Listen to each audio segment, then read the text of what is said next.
Mémoire de deux jeunes mariés. Balzac. Chapitre 20. René de l'Étorade à Louise de Chaulieu. Mais, si l'amour est la vie du monde, pourquoi d'austères philosophes le suppriment-ils dans le mariage?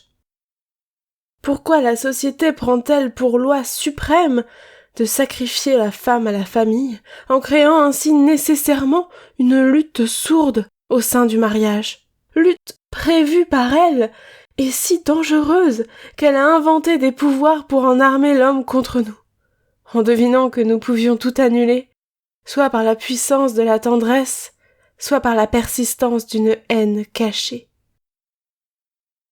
Je vois en ce moment dans le mariage deux forces opposées que le législateur aurait dû réunir. Quand se réuniront-elles? Voilà ce que je me dis en te lisant. Oh, chère, une seule de tes lettres ruine cet édifice bâti par le grand écrivain de l'Aveyron, et où je m'étais logée avec une douce satisfaction. Les lois ont été faites par des vieillards, les femmes s'en aperçoivent.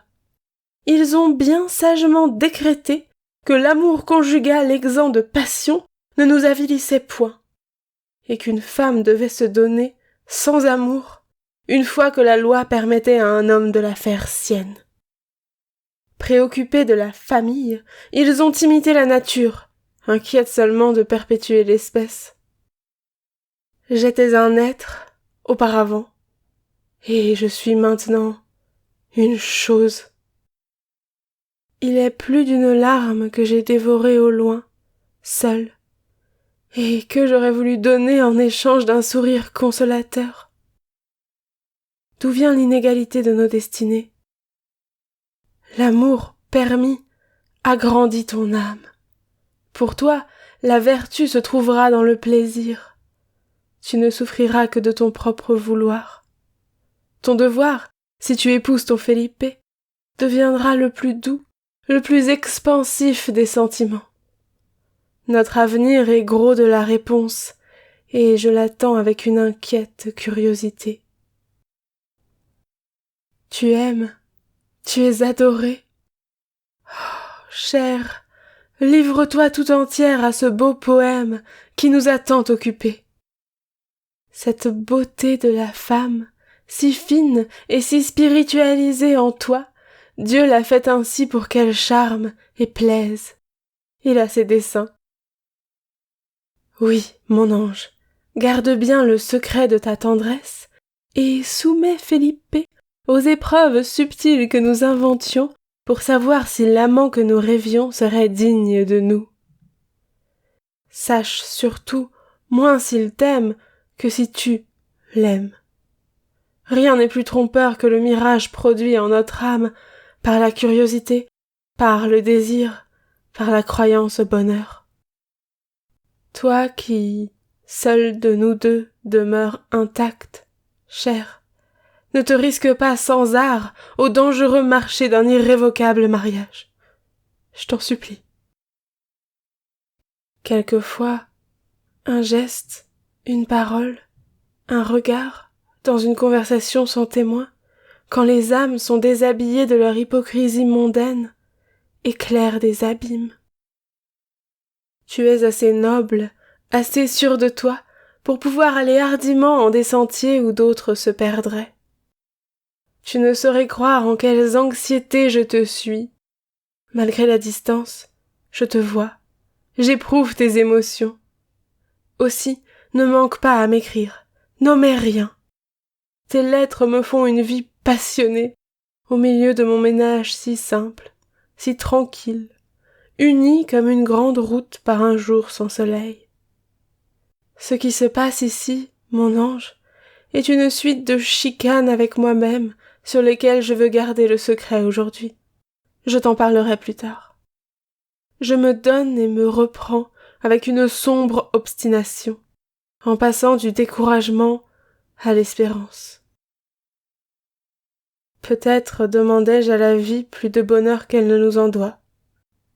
Au jeune âge, nous sommes assez portés à vouloir que l'idéal et le positif s'accordent.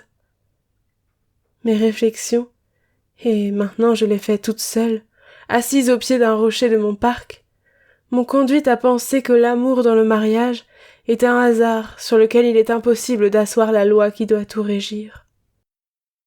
Mon philosophe de l'Aveyron a raison de considérer la famille comme la seule unité sociale possible et d'y soumettre la femme comme elle l'a été de tout temps. La solution de cette grande question, presque terrible pour nous, est dans le premier enfant que nous avons. Aussi voudrais-je être mère, ne fût-ce que pour donner une pâture à la dévorante activité de mon âme. Louis est toujours d'une adorable bonté. Son amour est actif et ma tendresse est abstraite.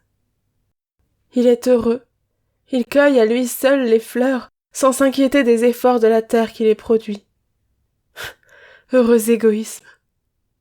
Quoi qu'il puisse m'en coûter, je me prête à ses illusions, comme une mère, d'après les idées que je me fais d'une mère, se brise pour procurer un plaisir à son enfant. Sa joie est si profonde qu'elle lui ferme les yeux, et qu'elle jette ses reflets jusque sur moi. Je le trompe par le sourire, ou par le regard plein de satisfaction que me cause la certitude de lui donner le bonheur. Aussi, le nom d'amitié dont je me sers pour lui dans notre intérieur est-il mon enfant. J'attends le fruit de tant de sacrifices qui seront un secret entre Dieu, toi et moi. La maternité est une entreprise à laquelle j'ai ouvert un crédit énorme. Elle me doit trop aujourd'hui. Je crains de n'être pas assez payée. Elle est chargée de déployer mon énergie et d'agrandir mon cœur, de me dédommager par des joies illimitées. Oh mon Dieu, que je ne sois pas trompée. Là est tout mon avenir, et, chose effrayante à penser, celui de ma vertu.